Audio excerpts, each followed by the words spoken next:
Das ist Elena.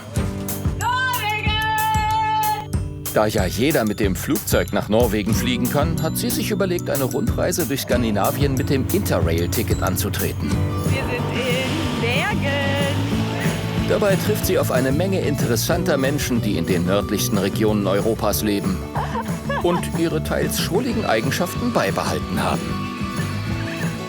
Sie zeigen uns die persönliche Seite Nordeuropas und geben uns Einblick hinter die Postkarteneindrücke und gängigen Skandinavien-Klischees. Ein ordentlicher Skisprung darf hier genauso wenig fehlen wie die Schwertkünste eines Wikingers oder der Tagesablauf eines Fischers. Und das alles macht sie nur mit Hilfe der öffentlichen Verkehrsmittel und ihrem Interrail-Ticket. Kommt mit! Skandinavien, Norwegen, Finnland, Schweden. Das sind so Länder, über die man einfach gar nichts weiß. Um das zu ändern, begibt sich Elena auf ein Abenteuer. Einen Monat lang erkundet sie den Norden Europas mit dem Zug. Ihre Reise beginnt im Berliner Hauptbahnhof. Wo auch sonst. Als wir losgefahren sind in Berlin, die ersten Leute, die wir getroffen haben, die waren überhaupt nicht so optimistisch. Alle sagten, das schafft ihr nicht, fahr doch mit dem Flugzeug, warum tust du dir das an, warum fährst du da überhaupt hin um diese Jahreszeit, das macht überhaupt keinen Sinn. Und dann war ich so ein bisschen demotiviert, weil ich dachte, ist das so eine unmögliche Aufgabe, das hinzukriegen? Und dann dachte ich, jetzt will ich das Recht versuchen. Von Berlin geht es rüber nach Hamburg und dann über die dänische Grenze. Guten Morgen, meine Damen und Herren. Herzlich willkommen im Eurocity der Deutschen Bahn auf der Fahrt nach Aarhus. Wir wünschen Ihnen eine angenehme Reise. Ich weiß, dass meine Eltern früher viel mit dem Zug gereist sind und sie es geliebt haben. Und es ist ja für meine Generation eher die Ausnahme, irgendwo mit dem Zug hinzufahren. So viel angenehmer als ein Flugzeug. Und ich will nicht mehr fliegen. Ich will Zug fahren. Ja. Allein sein im Zug und niemanden haben, mit dem man sprechen kann, das wäre das Schlimmste. Und wenn ich seekrank werde. Das ist ein Triceratops. Ein Triceratops. Ja, aber natürlich sind sie nicht in echt rosa. Wart ihr schon mal in Skandinavien? Ja, Schweden war ich, also in Dänemark natürlich. Guck Aber mal, in wie Norwegen klein. soll es Tierischkeit sein im Winter. Also. Milan, Ja? sag mal Tschüss bitte zu deinen neuen Bekannten und dann lass uns mal los.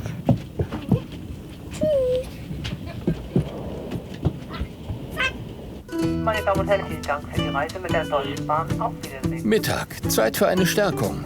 In Dänemark legt Elena eine kleine Pause ein, bevor sie sich zum Fähranleger begibt. Habt ihr vielleicht was zu essen da? Leider nein. Wir haben Torten und Kakao. Aber ich kann dir einen Gratis-Kaffee anbieten, wenn du möchtest. Hallo Dänemark. Ja. Danke. Super. Bitteschön. Dänen sind die glücklichsten Menschen der Welt, richtig? Das sagt man. Okay, ich bin gar nicht hier reingekommen, weil wir völlig verhungert waren. Und das Erste, was uns angeboten wurde, war erstmal ein Kaffee und sonst einfach so. Entweder sahen wir unglaublich erledigt aus oder sind einfach unfassbar nett hier. Doppelplus mit Wir müssen hier hin, um dann nach Oslo zu kommen. Ich glaube, wir fahren hier hin. Nächste Station, Horsens. Eigentlich ist es unmöglich, sich in Dänemark mit dem Zug zu verfahren. Entschuldigen Sie bitte. Ich muss hier hin. Ist das der richtige Zug? Ja, das ist der richtige Zug. Ja? Korrekt? Ja. Irgendwann wird dann auch mal Elenas Ticket kontrolliert. Scheint aber keine alltägliche Geschichte zu sein, oder? Okay. Danke.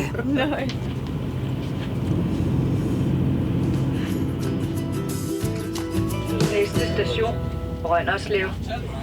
In Hirtshals muss Elena auf die Fähre. Es führt kein Weg dran vorbei. Und sie ist nicht so richtig begeistert von den Dingern. Boote. Ich hasse Boote. Ich bin noch nicht so oft gefahren, aber jedes Mal war es keine angenehme Erfahrung. Meine Damen und Herren, Superspeed ist in wenigen Minuten bereit zur Abfahrt. Auf geht's nach Norwegen! Fähren sind ein beliebtes Verkehrsmittel in Skandinavien und werden tagsüber gerne von Familien benutzt. Nachts werden sie zu berüchtigten Partyschiffen. Und als wir nach Dänemark reinfuhren, hat sich wirklich was Großes verändert. Es war der Happy-Zug. Es war der Glückseligkeitszug. Auch alle blond wie ich.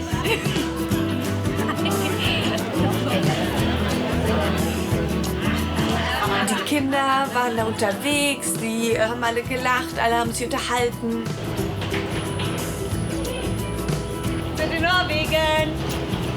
Nach rund 4-stündiger Überfahrt betritt Elena in Larvik zum ersten Mal norwegischen Boden. Ich hatte so heimlich so ein bisschen die Hoffnung, dass das nicht so ernst ist mit dem Wetter, aber ich sehe schon, dass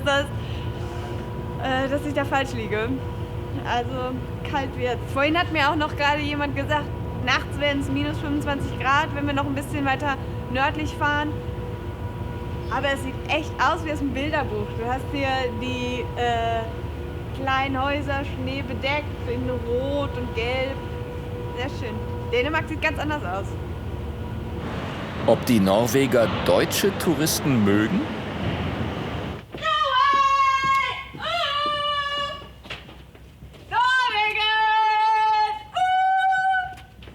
Ich bin da! Aber wo sind denn alle? Sind schon alle weg!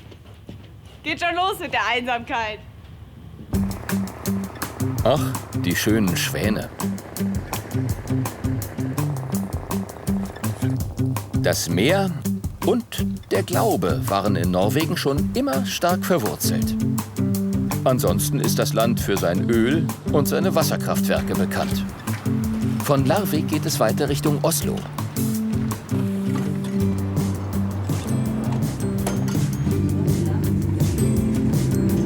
Ich hoffe, es gibt keine Probleme und wir müssen nicht irgendwie ewig in der Kälte rumstehen. Naja, mal schauen.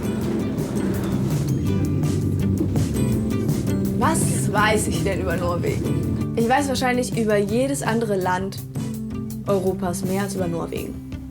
Die Norweger sind ziemlich reich und es ist arschkalt. Nach guten 2 Stunden erreicht Elena endlich Norwegens Hauptstadt Oslo.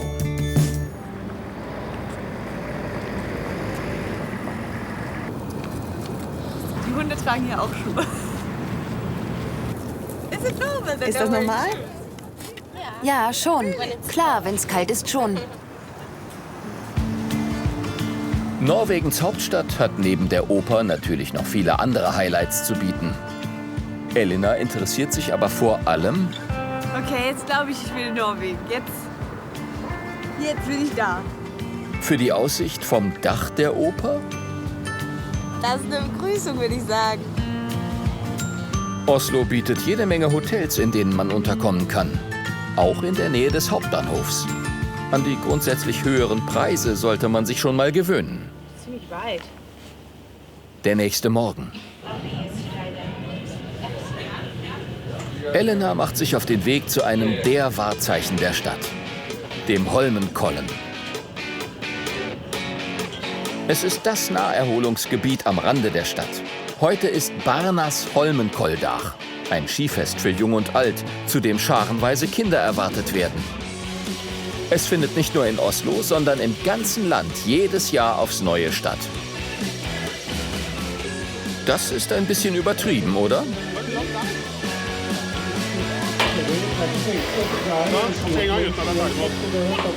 Wie muss ich landen? So. Okay. Schon ziemlich gut. Ich würde dich so gerne mal springen sehen. Ja, sie ist sogar ziemlich gut. Wie übst du das denn? Springst du in Papas Arme? Die Landung ist immer das Schwerste. Es geht um Gleichgewicht. Der Wintersport und besonders das Skispringen haben in Norwegen eine lange Tradition. Allein in Oslo gab es mal über 100 Skischanzen. Also quasi hinter jeder Kneipe eine. Das Highlight ist natürlich die olympische Skischanze Holmenkollen-Bakken. Sie ist sogar die älteste Skischanze der Welt. Vor 150 Jahren hat sich jemand gedacht, ach, ich baue jetzt einfach mal eine Rampe und springe 120 Meter in die Tiefe. Kann ich mir nicht vorstellen. So, wir treffen uns am Holmenkollen-Restaurant. Elena trifft Carlo, um mehr über das Skispringen zu erfahren. Hallo! Ihr habt euch ja auch die besten Tage rausgesucht für Oslo. Warum arbeitest du eigentlich hier? Warum? So als Deutscher. Lange Story. Carlo arbeitet seit einigen Jahren als Skisprungtrainer und betreut auch die Junioren. Er ist genau der Richtige, um Elena überhaupt etwas beizubringen. Ja. Bäh. Wie sind deine Skifertigkeiten? Gar nichts. Gar nichts. Ich kann gar nichts. Gar nichts. Also. Hast du schon mal auf Ski gestanden? Nein. Auch nicht. Er ist optimistisch. Ja, ja, klar. Das ist ja alles Eis. Ja, hier drunter ist ein bisschen Eis. Aufpassen, dass du nicht Kursanze verletzt. Da rechts und links? Tja, du musst noch rausfinden, auf welchen. Ja, perfekt. Okay. Du probierst da jetzt einfach nur parallel dazustehen. Und probierst hier einfach nur ein bisschen nach vorne weg zu kicken.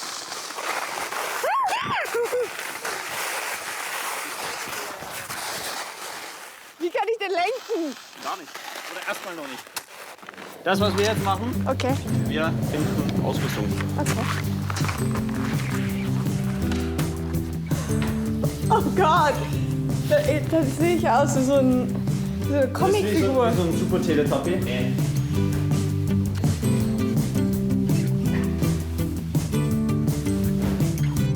Ich habe nur Angst, dass ich hier noch jemanden aus Versehen den Kopf abhaue. Ja, deswegen haben wir die Schanze extra nur gesperrt für dich heute. Okay. Das Wichtigste ist, dass man nicht hier vorne auf den Fußspitzen drauf steht. Okay. So tief? So? Ja. Okay. Dann probier so lange wie möglich den Oberkörper aufrecht zu halten und dich runter zu beugen. Beug, beug, beug, beug, beug. Und dann kommt der Ober. In welcher Reihenfolge krieg ich Kontrolle? So habe ich das auch noch nie gemacht. Okay, okay. Stramm mit dem Magen hier. Also dieses Geschrei am frühen Morgen. Ich weiß nicht, wie das passieren konnte. Klar? Ja. Fertig. Go. Na also, geht doch.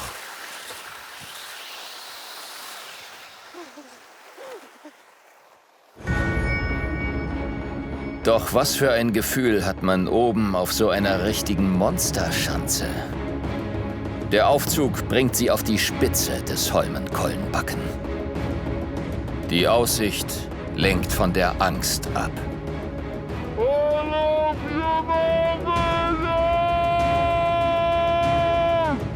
Fertig? Ja. Gut, alles klar. Chance ist frei.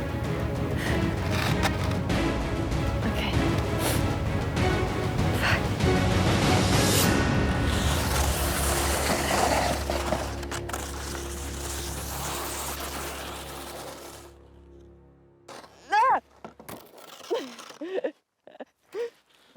Yes! Ich fühle mich so gut. Yes! Ganz ohne Knochenbrüche darf Elena mit den letzten Sonnenstrahlen vom Holmenkollen zurück in die Stadt fahren.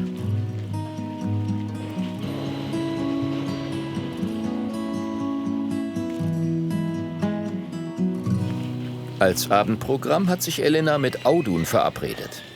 Er und seine Freunde haben ein schräges Hobby. Sie spielen gerne Wikinger. Ich fühle mich, als hätte ich ein Blind Date. Es wäre ein bisschen stereotyp zu sagen. Ich glaube, er hat jetzt rote Haare und einen langen roten Bart.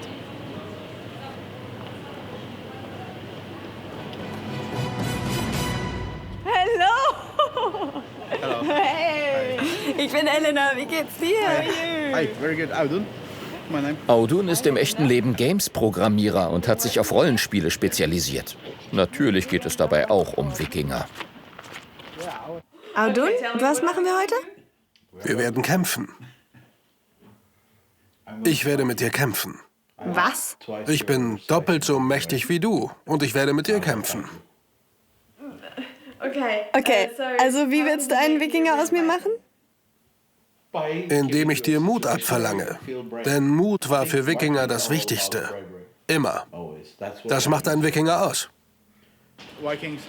Wikinger waren immer ein Thema in Skandinavien. Schon als 2-jähriges Kind waren sie meine Helden. Und das ist immer noch so. Ihre Kultur ist faszinierend und das kriegerische Verhalten ist nur ein kleiner Teil davon.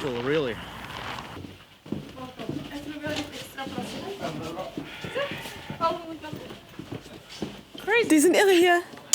Die Sonnenbrille gab's im Mittelalter aber noch nicht. Dein Schwert aus echtem Stahl. Meinen die das hier ernst? Na, damit kann man sich doch ordentlich auf die Glocke hauen. Es ist echter Stahl? Wenn du damit getroffen wirst, tut das echt weh. Elena hat scheinbar etwas anderes erwartet. Ole? Hallo. Bist du gut drauf heute? Nein. Ole wird ihr zur Seite gestellt. Er soll ihr helfen. Ich bin immer wütend. Oh nein. Bring ihr ein bisschen was bei. Du musst das Gleichgewicht verlagern, von hinten nach vorne und zurück. Und immer für einen festen Stand sorgen. Statt zu Kegel- oder Kickerabenden geht man hier in Oslo also in die Turnhalle und lässt seinem Säbel freien Lauf. Nicht schlecht. Das war gut. Das ist sogar ziemlich gut. Du brauchst einen Sparringpartner. Bereit für einen echten Kampf? Ja, klar. Komm schon. Attacke. Attacke, greif an. Sei aggressiv. Der Krankenwagen muss hier ständig vorfahren, weil wieder einmal was daneben ging. Willst du, dass dein Gegner an Altersschwäche stirbt? Mehr Aggression. Gut.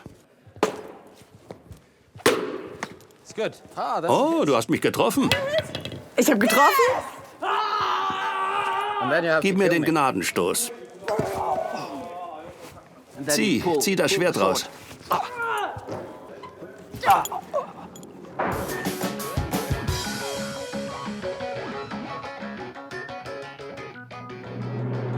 Ich denke, jetzt bist du bereit für Audun. Versuch ihn einfach zu töten. Kein Problem. Na klar.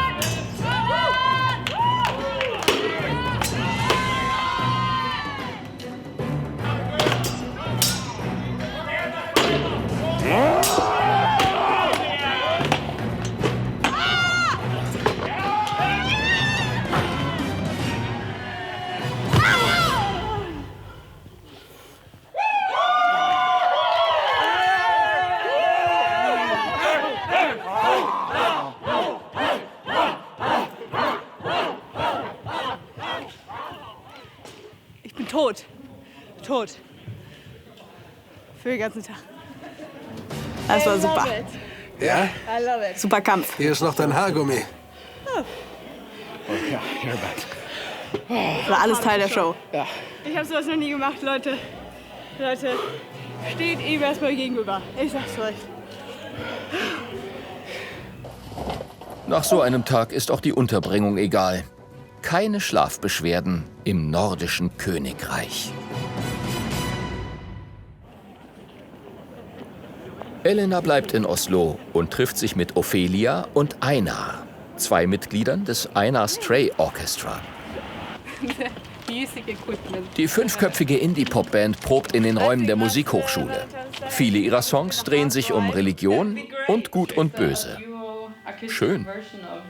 Perfekt.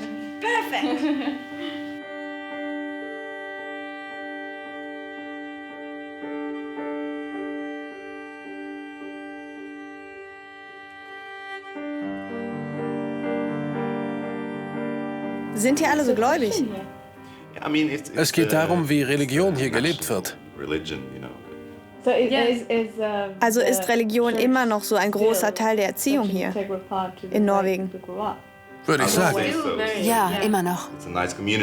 Wir haben ein gutes Zusammenleben, aber das Land muss sich auch noch weiter öffnen und Unbekanntes willkommen heißen. Es gibt viele Möglichkeiten, Norweger zu sein, nicht nur eine richtige.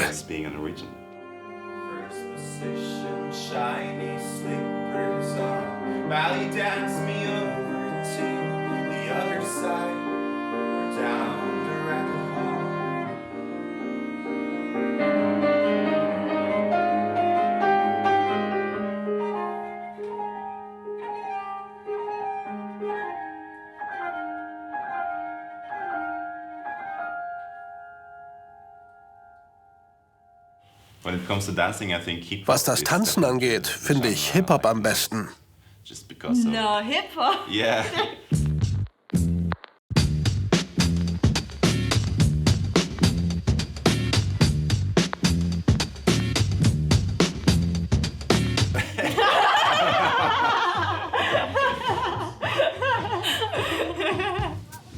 Was erwartet mich im Norden von Norwegen? Was denkst du? Es wird kalt sein, aber für mich ist der Norden Norwegens der schönste Teil des Landes. Du wirst dich verlieben. In die Natur dort, die Häuser, die Menschen. Es ist der schönste Ort der Welt. Was mir daran so gut gefällt, dieser Ort ist grenzenlos. Man kann dort machen, was man will. Thumbs up for Norway.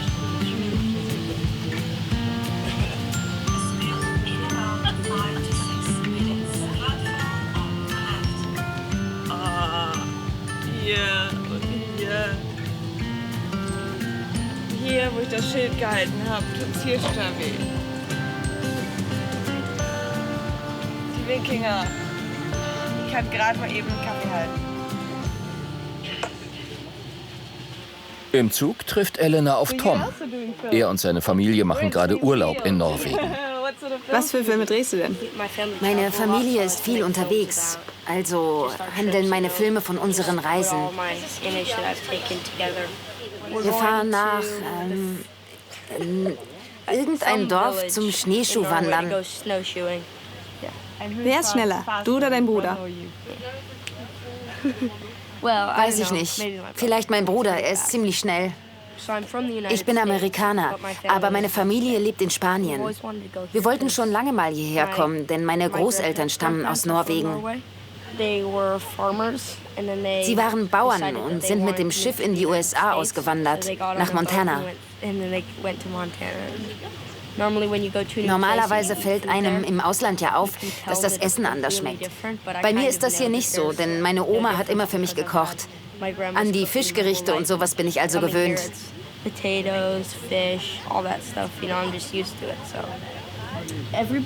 Jeder hier scheint sehr glücklich zu sein. Die Menschen sind nett und nicht so gestresst wie die Amerikaner. Die sind immer in Eile, aber hier ist jeder viel entspannter. Finde ich gut. Man könnte sagen, dass die überwältigende Natur allen Stress wegzuspülen scheint. Sie ist überall sehr präsent und jeder fühlt sich ziemlich klein angesichts ihrer Größe. Elena reist westlich Richtung Bergen.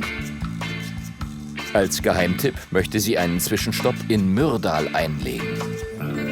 Der Ort bietet romantische Idylle zum Schmachten. Myrdal soll alles toppen.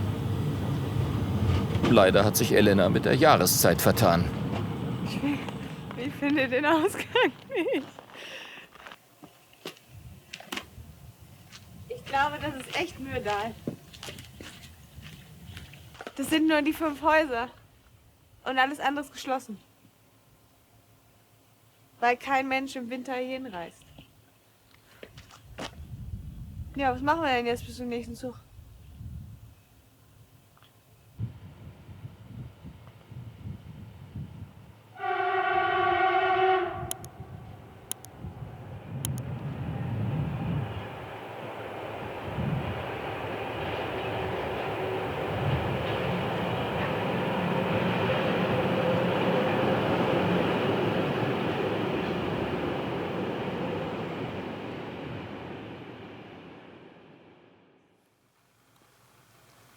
Ich habe die 4 Häuser wohl gesehen.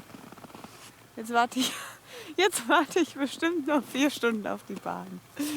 Ich raste aus. Tja, das ist klassisches Pech und gehört auch dazu, mit dem Zug unterwegs zu sein. Mit einem Kaffee wäre es aber wesentlich einfacher auszuhalten.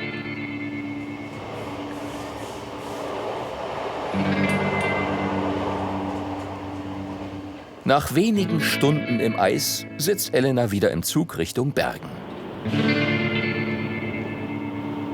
Wir sind in Bergen. Romantische Fischeridylle. In Bergen wird gern flaniert und natürlich geangelt. Eine weitere Empfehlung bringt Elena zu Bergens Wahrzeichen, dem Fischmarkt. Ein Ort, an dem, Magie in der Luft liegt. Fisch gibt's schon mal, nur nicht unbedingt von hier. Dieser junge Herr darf in seiner Auslage seinen selbst gefangenen Fisch nicht mal verkaufen. Warum? Weil die Herkunft der Fische genau belegt werden muss. Deshalb fische ich aus Spaß. Okay. Und für den Eigenbedarf. Ich hatte diese romantische Idee eines traditionellen Fischmarkts. Ich war hier noch nie. Dieser Ort hat Geschichte, das stimmt. Früher konnte man hier Fische und Krabben direkt vom Boot kaufen. Die Norweger haben ja auch eine umstrittene Spezialität: Walfleisch. Willst du mal probieren? Okay. Die werden 10 Tonnen schwer und 7 Meter lang. Okay. Und es handelt sich um Fleisch, das ist kein Fisch. Was denkst du? Es ist ganz zart. Es ist geräuchert, heiß geräuchert. Ich habe gerade Walfleisch probiert. Das sieht aus wie ganz normalen, wie Rinderfleisch eigentlich. Aber irgendwie, also es schmeckt überhaupt nicht nach Fisch. Und irgendwie habe ich jetzt gerade ein schlechtes Gewissen, dass ich das probiert habe. Ich bereue es schon. Das schmeckt ganz anders, als ich dachte. Früher haben die Norweger fast ausschließlich Walfleisch gegessen, weil es hier hauptsächlich Fischer gab und keinerlei Bedarf an Tran.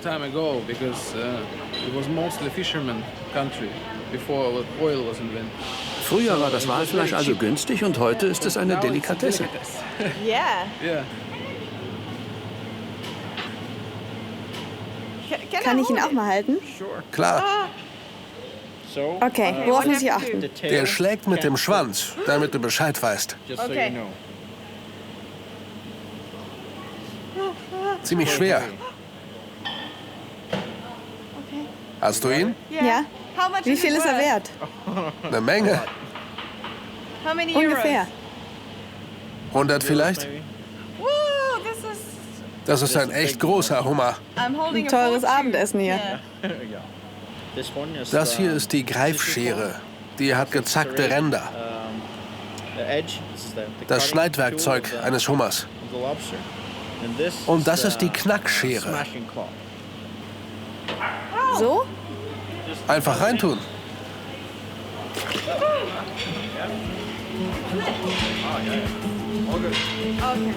Bergen war als wichtiger Handelsposten und Hafenstadt immer wieder in Kriege verwickelt. Und sogar mal größer als Oslo. Die Fløybahn ist eine der bekanntesten Sehenswürdigkeiten und bringt die Besucher in einigen Minuten zur Spitze des Fløyen. Fløybahnen. So diese Bahn. Wir können jetzt da hoch und dann hat man anscheinend eine ganz tolle Aussicht.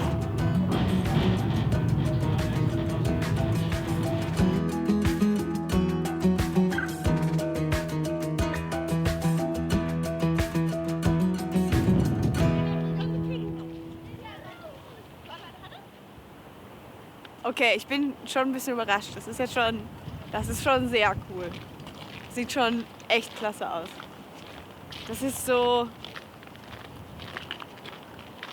ich weiß nicht, da hinten sind ja auch noch überall mit so kleinere Städte. Die sieht man auch noch alle. Und es ist ganz schön glatt. Ich gehe jetzt mal wieder runter, weil ich treffe gleich einen Chor. Und der Leiter des Chors war mal für einen Grammy nominiert. Und das aus Bergen.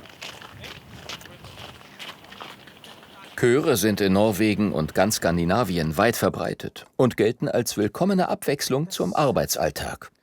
Hier ist es sogar ziemlich schwierig, überhaupt in einen aufgenommen zu werden.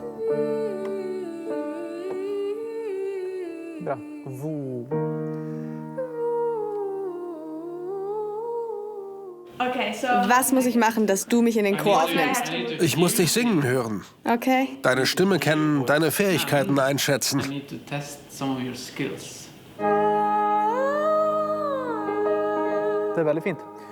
Das ist wie in der Schule bei einer echten Klausur. Ja, die Leute werden ganz schön nervös. Herrlich. So singen wir. Da habe ich Verständnis für. Du bist furchteinflößend. Ich sehe mich selbst als einen sehr netten, überhaupt nicht furchterregenden Menschen. Dann musst du noch mal genauer hinsehen. Jedenfalls sind die Leute beim Vorsingen immer sehr nervös. Ein Chor macht schon eine besondere Stimmung. Vor allem in Kombination mit den Eindrücken der Natur wirkt das Ganze angemessen majestätisch auf Elena. Aber auch nicht jeder Chorleiter wird für einen Grammy nominiert. Ist das Teil mit der Orgel da oben verbunden? Über WLAN? Das wäre toll, ist sie aber nicht. Nein, das ist eine Analogorgel. Mein Vorgänger hat hier 38 Jahre lang gewirkt. Und als er ging, ist der Chor mitgegangen. Hier gab es gar nichts mehr. Ich musste bei Null anfangen. Das ist dein Baby. Mein Baby, genau. Von Grund auf. Ich habe gehört, du wurdest nominiert? Du meinst die Grammys? Das stimmt. Mit meinem Ensemble in Oslo habe ich eine CD aufgenommen. Gute Texte und sehr schöne Musik. Und es klang auch fantastisch. Ich glaube, wir fangen an.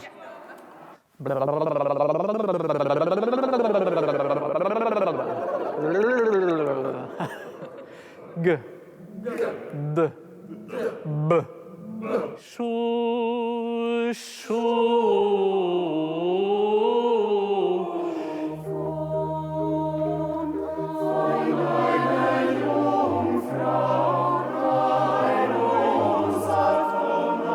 Schön, dass irgendwo auf der Welt noch derart die Traditionen hochgehalten werden. Mit der seligen Musik im Ohr kann Elena die nächste Zugfahrt auch besser aushalten.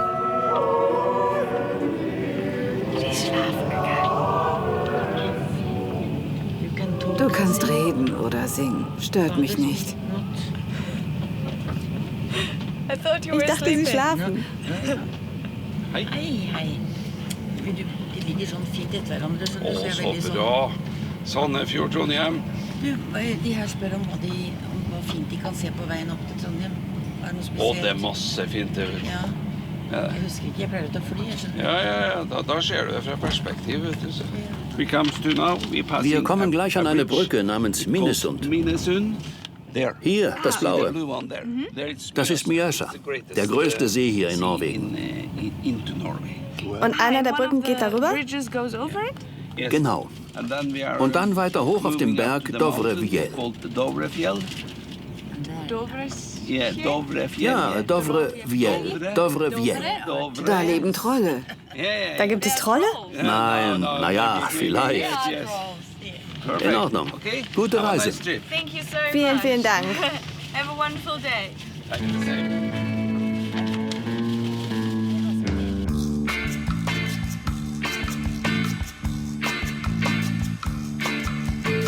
Ankunft in Trondheim, eine moderne kleine Stadt mit einer Menge Künstler, Musiker und anderer Freigeister.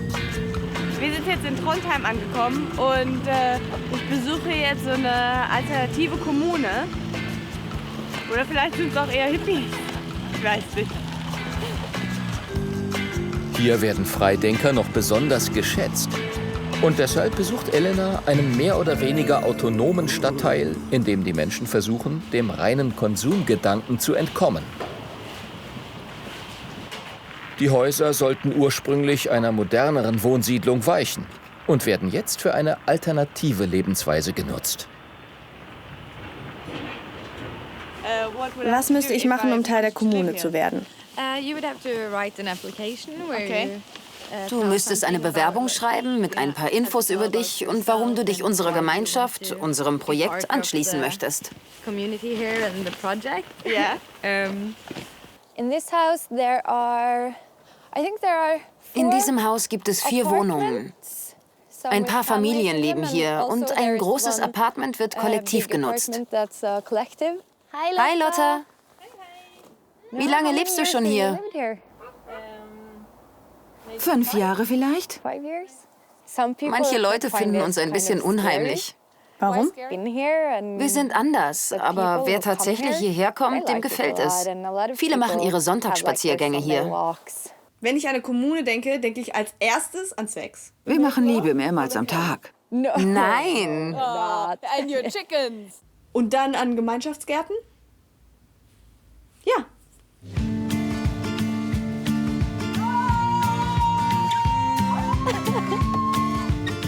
Über jedes neue Kommunenmitglied wird kollektiv entschieden. Er ist gerade nicht da, aber er macht total verrückte Dinge aus alten Sachen. Doch alle Häuser sind frei zugänglich und jeder ist willkommen. Naja, wer sich beim Duschen überraschen lassen will. Und hat eventuell den 3. Platz bei einem Fahrradrennen gemacht. Da hinten wohnen ein paar Leute in umgebauten Bussen.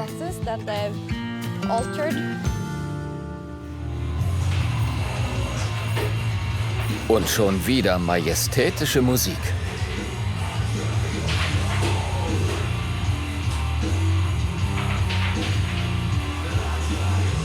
Wer schon immer in einem Bus leben wollte, ist hier herzlich willkommen. Fragt sich, ob es in diesem Bus auch eine Toilette gibt. Man lebt günstig hier und kein Vermieter geht einem auf die Nerven.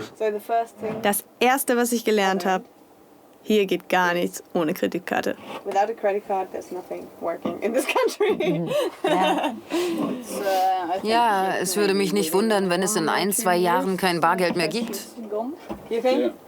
What's different to if I live in more Central Europe? Ist das Leben hier deutlich anders als im Rest Europas? Hier gibt's keinen Spießer mit dem, was man ein normales Leben nennt. Du weißt schon, groß werden, zur Schule gehen, dann arbeiten für ein Leben mit Ehefrau, Kindern, einem Hund und einem Kombi. Dann kauft man ein Haus und arbeitet den Rest seines Lebens, um es abzubezahlen. Damit will ich mein Leben nicht verschwenden. Ich will nicht arbeiten, um künstlich aufgeblähte Immobilienpreise zu bezahlen. Arbeit macht mir nichts aus. Ich bin Lastwagenfahrer und arbeite für einen Freund, für den ich gerne arbeite. Aber ich brauche Zeit für mich, für Dinge, die mir Spaß machen. Ich brauche kein großes Haus. Ich habe hier alles, was ich brauche. Nach dieser Erfahrung nun das absolute Gegenteil. Elena begibt sich wieder in die Welt des Konsums. In Røros findet jedes Jahr ein traditioneller Markt statt, der eine Woche lang den sonst so zurückhaltenden Norwegern einen Grund zum Feiern gibt.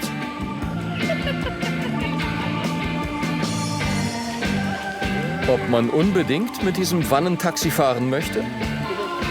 Das Stadtfest bietet Gelegenheit, etwas gegen kalte Ohren zu tun und das ein oder andere Gläschen mit seinen Nachbarn zu trinken. Leute, hier tragen ja nicht mal Handschuhe. Ich weiß nicht, wie die das aushalten. Oh, meine Nase fällt gleich ab.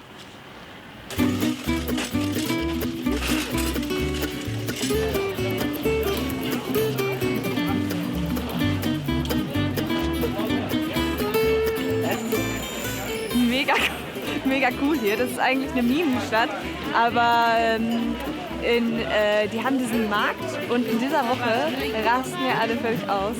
Ich glaube, das ist so ein bisschen wie beim Kölner Karneval oder beim Oktoberfest, dass alle Regeln, die sonst gelten, einfach nicht gelten.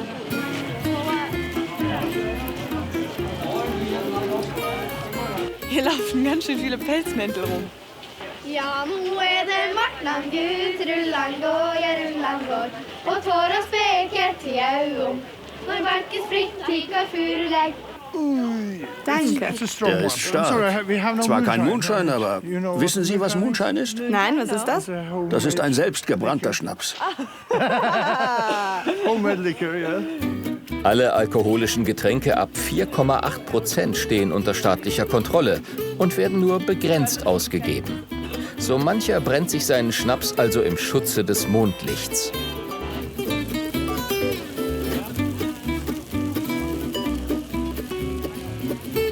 Mehr oder weniger normale Kopfbedeckung gibt es hier auch zu kaufen. Das ist der kleinste Hut? Offensichtlich haben die Norweger größere Köpfe als ich. Wenn Sie zum Songahus gehen, dem singenden Haus, wie es genannt wird, ab 2 Uhr wird da getanzt. Schauen Sie sich das mal an. Oh, da gehe ich auf jeden Fall hin. Auf geht's Richtung Songahus. Gut gelaunt sind die Menschen hier allemal. Und der erstaunlich agile Mr. Moonshine schnappt sich Elena.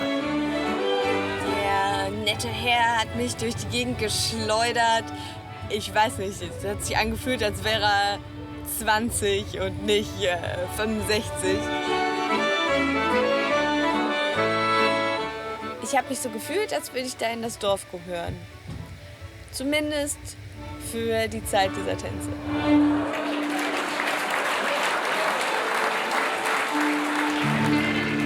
Leider müssen wir den nächsten Tanz auslassen und den Zug aus Røros Richtung Norden nehmen.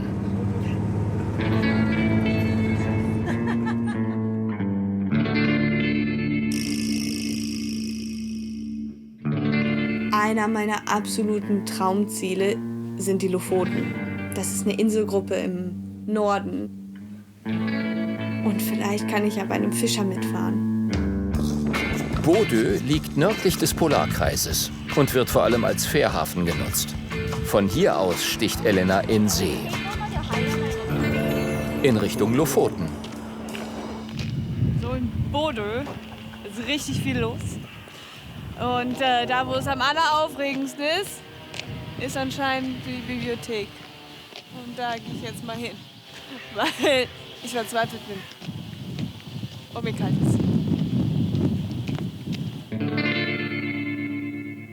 Mit Ruhe und Geduld kommt man im Leben immer weiter.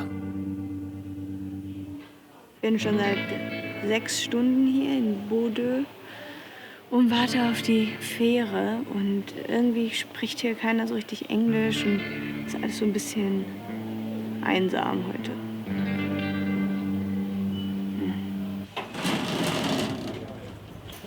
Machen Sie jetzt auf. Sind Sie der Captain? Ja, das bin ich. Echt? Haha. Super. Zeit für ein bisschen Seemannsgarn. Sieht nicht so richtig aus wie ein Partyboot irgendwie. Da der Crew langweilig ist und das Schiff erst in einer Stunde ablegt, darf Elena sich mal die Brücke anschauen. Moin.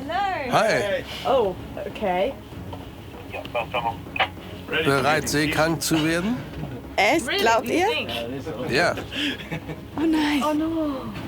Ich habe jetzt Kontrolle über dieses Schiff.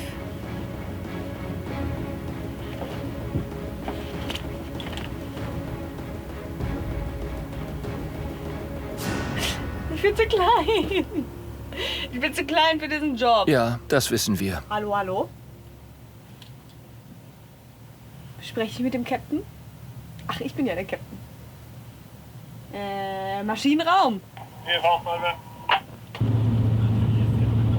Ich glaube sowieso, dass mich niemals ein Fischer mit auf sein Boot nehmen würde. Weil sie schon wissen, dieses Weichei. Klar, das kleine deutsche Mädchen, das kotzt mir hier gleich ins Boot. Ich werde alles daran setzen, dass mich jemand mitnimmt. Ich verspreche es hoch und heilig. Und ich werde nicht jammern.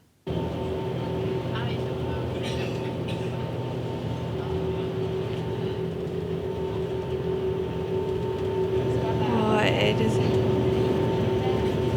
ist so schlecht.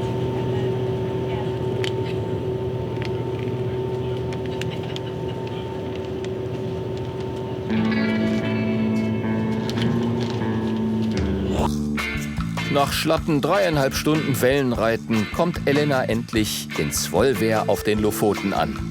Die Inselgruppe vor der Küste Norwegens lässt sich aus dem Süden am besten per Schiff erreichen.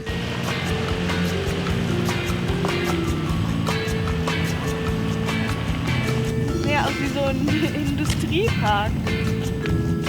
Nicht wie ein Hotel, aber gut.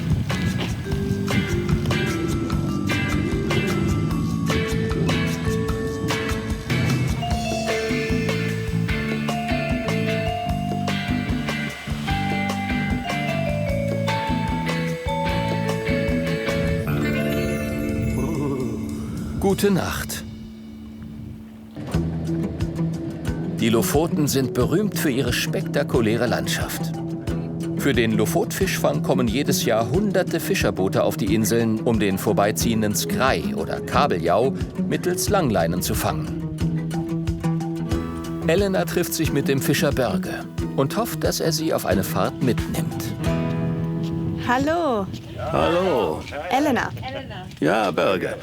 Börge bereitet gerade seine Leinen für den nächsten Tag vor. Wie lang ist dein Arbeitstag? Ein normaler Tag auf See dauert 12 bis 18 Stunden.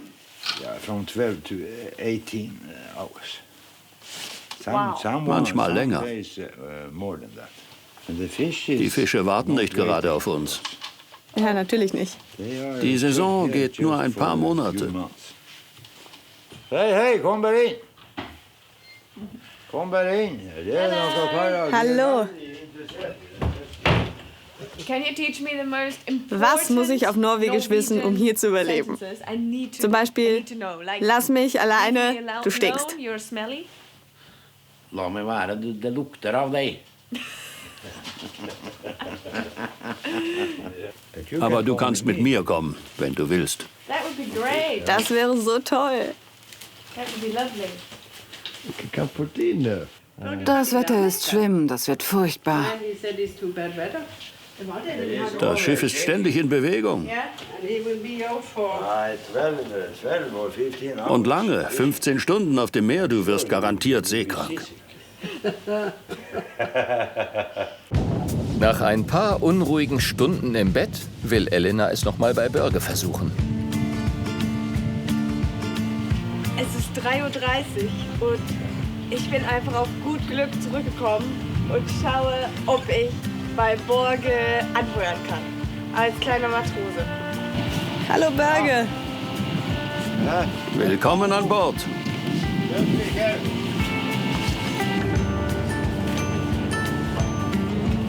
In der Saison fährt Börge jeden Tag um 3 Uhr raus, um seine Langleinen einzuholen und neue auszubringen. Wer also handgefangenen Fisch essen möchte, sollte Skrei aus Norwegen kaufen. Die Kabeljauschwärme ziehen weit vor dem Festland vorbei. Und selbst die Lofotenfischer müssen noch ein gutes Stück rausfahren, um ihre Fischgründe zu erreichen. Ob Elena das durchhält? Ein schöner, warmer Morgen mit Mondlicht und den Sternen. Das Wasser sieht aus wie Silber. Stimmt es, dass Fischer oft alleine sind? Ja, das stimmt. Wie kommst du damit klar? Ich find's okay. Ich treffe das ganze Jahr über Leute. Beim Fischen alleine zu sein, finde ich gut. Ja, ich bin wirklich gern allein.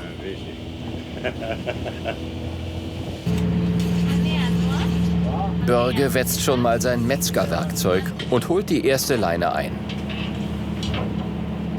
Der gemeine Kabeljau wiegt im Schnitt 15 bis 25 Kilo das Stück und muss einzeln über die Reling gewuchtet werden, bevor sein Eigengewicht die Leine zerreißt.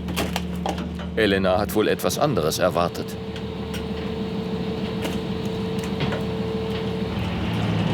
Und ich will ihn gar nicht stören. Ich weiß nicht. Irgendwie. Oh.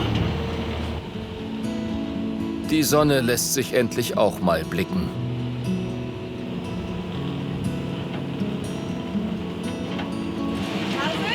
Bist du zufrieden? Ah, nicht wirklich. Zu wenig Fisch. Oh, really? Sie sind also sehr groß und sehr gut. Aber er hat gesagt, er ist nicht so ganz zufrieden mit der ersten Line, weil nicht so viele drauf waren, wie er raus kann.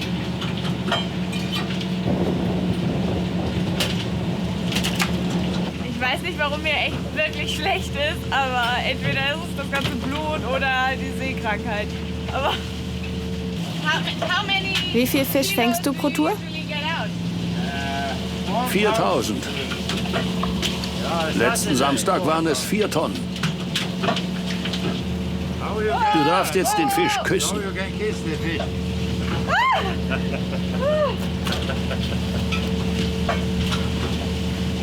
Jawohl, das luxuriöse Mittagsmahl besteht aus einem ordentlichen Butterbrot. Die kommt aus Norwegen. Gut für Fischer.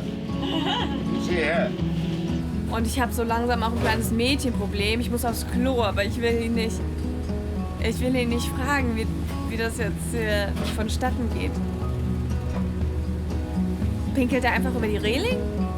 Börge, die Maschine, hat keine Zeit für so einen Quatsch. Solange Fische an der Leine hängen, hat er zu tun.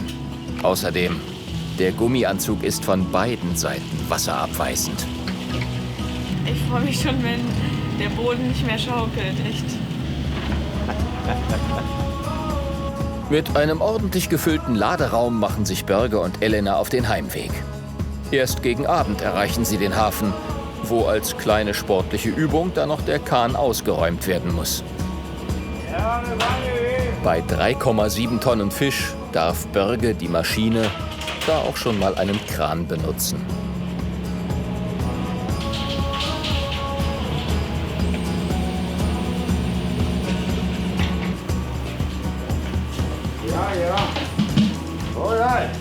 Ich hoffe, wir sehen uns wieder. Ja. Du hast meine Karte? Ja, habe ich. Danke. Bye. Ciao. Ciao, Börge.